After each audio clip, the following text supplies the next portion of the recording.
Si j'étais directeur de l'enseignement primaire, je me proposerais, comme but unique, d'apprendre à lire à tous les Français.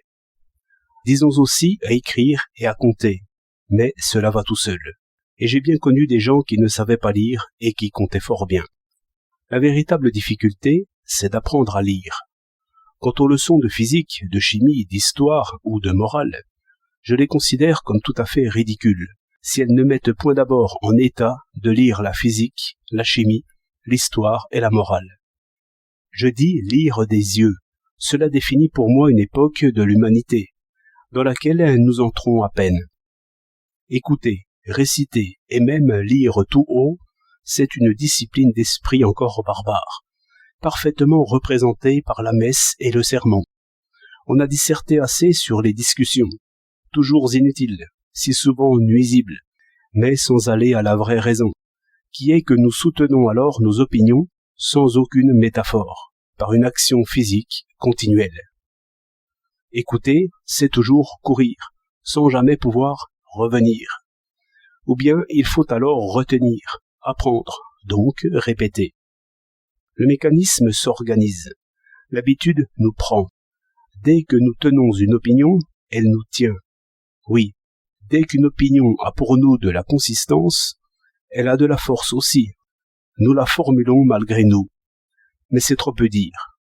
Quand le corps s'y met, les passions s'y mettent. Parler échauffe. Parler ne va jamais sans geste.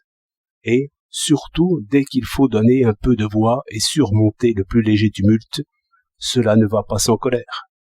Et la colère à son tour déforme l'opinion, sans compter qu'elle fait preuve souvent, par contagion, et même pour celui qui parle, car l'orateur se persuade continuellement lui-même, par un entraînement du corps. Ces redoutables forces, qui font toujours escorte à l'éloquence, ont mené l'histoire du monde pendant de longs siècles, et les plus arriérés croient encore à une magie des paroles, parce qu'ils n'ont nullement démêlé cet enchevêtrement des causes qui font que l'effet des paroles est sans proportion avec leur sens. Lire des yeux, c'est tout à fait autre chose. L'opinion est alors fixée et extérieure, comme un objet. Je ne mets plus mon effort à la soutenir en la répétant. Je me place en face d'elle, sans m'agiter, sans l'entretenir de mon souffle comme un feu.